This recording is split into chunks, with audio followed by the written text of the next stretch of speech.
This would be a quick one. I'm trying to do two today. I want to kind of give a operational laydown of Russian forces in and around Ukraine. I'll probably do that later because I need to do some reading and fix my dissertation because it's bad. Um, I was thinking yesterday a lot about why why Russia's operating the way they are. Um, it got me thinking like, well, it's education, it's training. Um, so here's just a quick look at Russian civil and military education, right? Generally, Russia's education system is pretty well respected. I've respected it, and my on the academic side of my life. Um, I've had professors who were born, raised, educated in Russia, and really some of the most intelligent academics with common sense that I've had in my academic life. So I really do respect Russia's academic system. Um, and you can see here rated eighth best education system in Europe, 13th in the world, 34th in the world for math and science. Right, that's okay. They're higher ed, and this is where I really felt my experience comes from. Is their higher education, right? Bloomberg says they're Russia number three in the world, higher education, and it's the sixth most popular destination for international students. I think a lot of that though is Russia's kind of exotic, and there's a lot of beauty, man-made beauty in Russia. Um, from the White Palace to the cathedrals in Moscow, like Russia's got some amazing architecture, um, but it does have that exceptional higher education, um, and a slightly different system, right? We have a baccalaureate, master's, doctorate system. The Russian system generally combines bachelor's and master's together. So you're in college a little bit longer, 5 to 6 years instead of 4, but you're leaving with like a master's equivalent degree instead of 4 years bachelor's. Then you got to take a GRE or an LSAT or whatever, and then go on to the next level of education.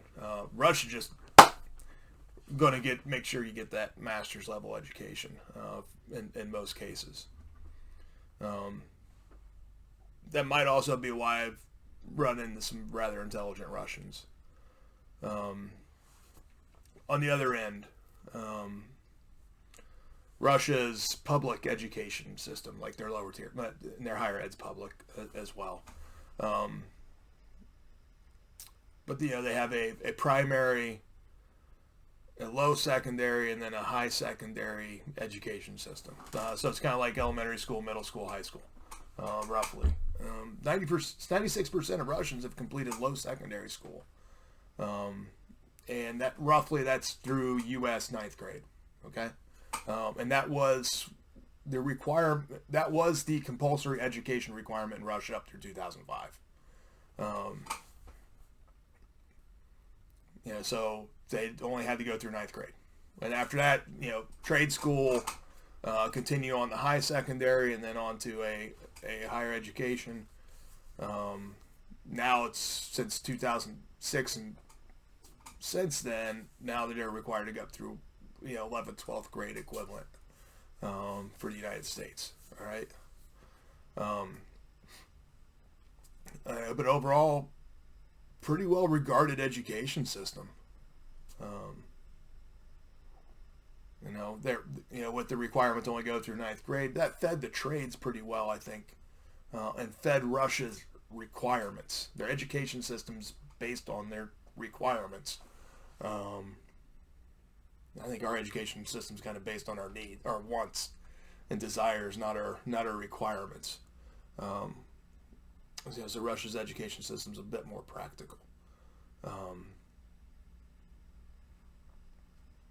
but you see that it's a fairly well-educated society. That would, that we consider it as well-educated as the United States, Canada, Mexico, Western Europe. No. Those are countries that have a compulsory education through age 18. I'll say age 18, the age of adulthood. That's when kids in their senior year be like, deuces. But it meets Russia's requirements, and I think that's something that's important to consider. Meets the requirement of the state. We tend not to think that way in the United States. We think about the needs and the requirements of the individual more than of the state. All right? But Russia thinks a little bit different, and they have. That's why I always caution people. I'm like, Russians look like a bunch of white dudes from the Midwest, but they're not. They're not European. They're not Asian. They're Russian. It's different. Don't categorize them or compare them to other ethnic groups just because they look the same. All right. So take that out of the equation and look at them as Russia is unique. It's not European. It's not Asian. It's Russian. So look at their military real quick. I'm gonna try to keep this like 12 minutes. And specifically really on their enlisted side, because that's that's the tank crewmen, that's the infantrymen, those are the guys who do work. All right. Their enlisted force is a mix of conscripts and contracts. So Russia has been attempting to somewhat professionalize their enlisted force since 1991, right? Since the end of the Soviet Union. But it's difficult. And there's pushback from strategic leaders and the Russian military, Ministry of Defense, because they really like the conscripts. It provides something, it meets Russian requirements. And what it really does is it provides a bench, right? It provides what we in the United States call the inactive ready reserve. So it forces a large inactive population of former soldiers. And the conscripts are generally, most of them are on a 1-year hitch. Some are on 2. It used to be a 2-year hitch. They've changed that. They're on a 1-year hitch now when they're drafted. If you're contract, you can go in for longer. You can go 2, 3, 4 year on a contract. But if you're drafted, it's a 1-year hitch. Some of them are allowed to sign up for a second year. Big difference, Russian Army, from what we see in the United States, Canada, some of our other Western partners. They don't really have an NCO corps. They have guys they call sergeants and first sergeants and warrant officers, but they're not sergeants like we think of sergeants. The officers are the primary trainers, right? So at the platoon level, there's not a platoon sergeant. The lieutenant is the platoon leader and the platoon sergeant. He fulfills both responsibilities. So he's responsible for planning, training, beans and bullets, discipline, right? He's got it all. He doesn't have that senior enlisted mentor, advisor, who's been around the Army for a while, right? That lieutenant's fresh out of their academy, boom, and he's got it all. Right? So when I think about that, I think about span of control, right? How much span of control does one person have? If this is a rifle platoon, does one person 1 to 40? Is that a reasonable span of control? Of course not. No, we want like a 1 to 3 to 1 to 5, right? Something in there. All right. So as a platoon leader, I have 3 subordinates, and then they have 2 subordinates, right? Elements, right? So I would have like 3 squad leaders or 4 squad leaders, and each squad leader have 2 team leaders. And each team leader has 3 soldiers. That's a span of control. All right. The platoon leader still has a 40-person platoon, but directly he's talking to 4 people who are talking to 2 each, who talk to 3 right? So we bite up our elements that way. Russia doesn't really have that. Russia has a 1 to 40. They have squads, but the squad leader's not empowered to train and employ the squad. The lieutenant trains and employs the squad. At the end of the day, the squad leader is just another rifleman who gets a little bit more money but doesn't have the responsibility. And that's a huge difference. All right. Their conscripts are not trained. Russia doesn't have a training base and professional military education for enlisted like we do in the United States. When you enlist in the United States Army, we're going to send you to basic combat training. All right, and then that's about 9 weeks, and then we're going to send you to advanced individual training. There's certain MOSs, armor, infantry, artillery, where we send you to one station unit training. It's about 17 to 20 weeks in length. Right? But you're spending 4 to 10 months of the first 4 to 10 months of your enlistment in the United States Army purely a training and an institution, all right, of education and training. Right? We're not throwing you into the meat grinder. You're going to come out of there with a lot of the skills that are necessary to accomplish your duties and responsibilities in the formation. Russia takes you, drafts you, hands you a bag of clothing, and sends you to your unit. And it is that lieutenant's responsibility to train you. Right? There's no armor school in Russia. You show up to a tank unit, you're put in the driver's hole, they show you how to press some buttons to turn the dang thing on, right? And then you start driving it, right? Whereas way back in the day, it's almost 25 years ago, right? When I was at Fort Knox, Kentucky, 19 kilo M1A1 armor crewman, one station unit training, we spent weeks on the driver's compartment of the Abrams tank, right? So it wasn't as simple as like, here's turn it on, start the engine, release the brake, and start driving. No, like you understood components of the driver's compartment. You understood how the function of the engine and the track and the drive, how this worked.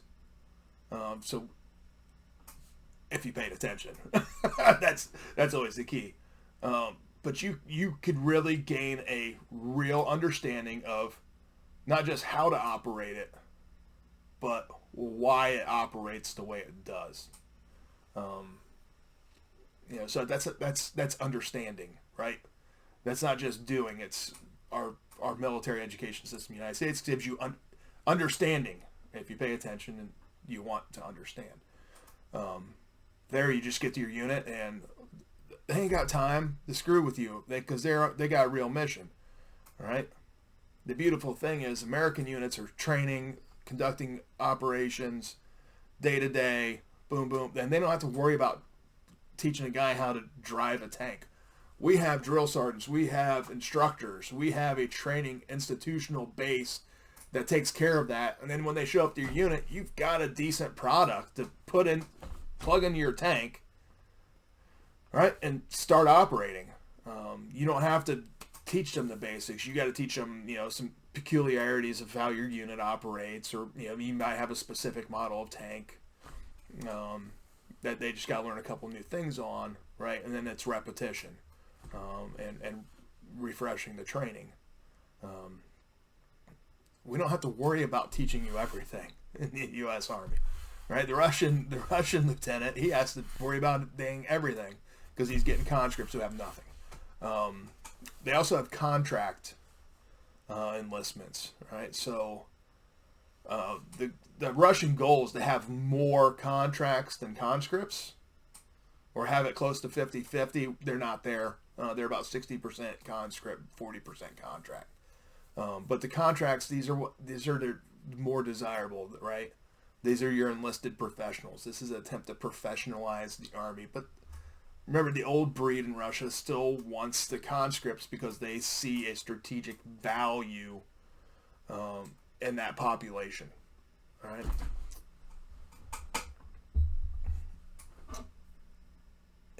lot of that old breed, they don't want enlisted leaders. Officers are leaders. That's the Russian model. Officers lead. NCO is not a rank and responsibility. Sergeants aren't a rank and responsibility. Sergeant is just a name we throw on someone and give them a little bit more money. And try to keep them around a little bit longer so we have more experienced enlisted professionals. But they really desire just narrowly focused, follow orders, technically competent on the piece of equipment or function that you're responsible for as an enlisted soldier, and let the officers worry about everything else. All right. And kind of wrap this up. The officer education in Russia, they use a military academy system. It's a 5-year military academy rather than the 4-year academies like in the United States. Sandhurst's a little bit shorter, pretty certain.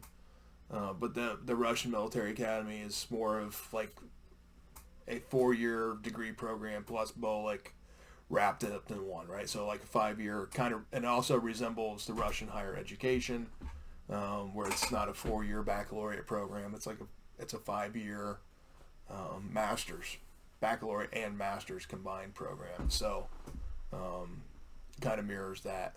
Bottom corner of the screen, you can't really read it, but this is kind of how the Russian enlisted pay is calculated. So I just did a quick currency conversion for a master sergeant's base pay for a month. You're looking at $150 a month for a master sergeant, right? People who have responsibility aren't paid $150 a month. All right. And with like 40% inflation Russia's seen over the past week, that $150 isn't getting you anything, right?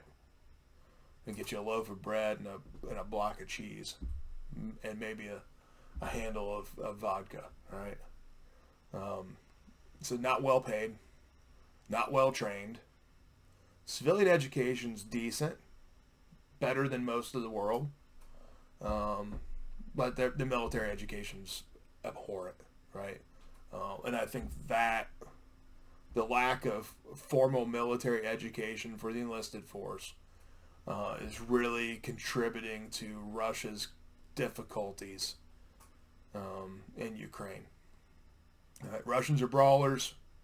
You know, the Russian soldiers brawlers, but they're not capable of adaptive work, adaptive thinking. They're doers. And that's what Russia wants from their enlisted soldier, is a doer. They don't want a professional thinker.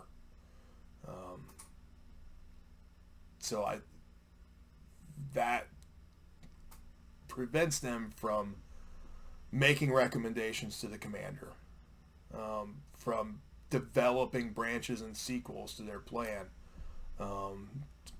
developing a plan that has, decision points and identifying when we've reached a decision and to sua sponte, right, execute that branch or sequel based on the situation. They're not allowed to do that. They have to wait until an officer tells them to execute that branch or sequel. But the officer's too damn busy training privates. So he can't identify when we reached a decision point.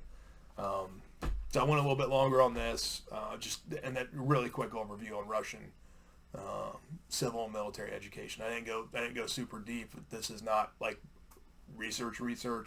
It's like a quick literature review done in a couple hours, and some of my thoughts in comparison from my experience as a retired lieutenant colonel in the United States Army, who has been around the world a couple times and served with some of our international partners and adversaries. So there you go. Educated on civilian side, ill-disciplined, uneducated militarily. And that's kind of getting Russia where they are right now. Not a good look.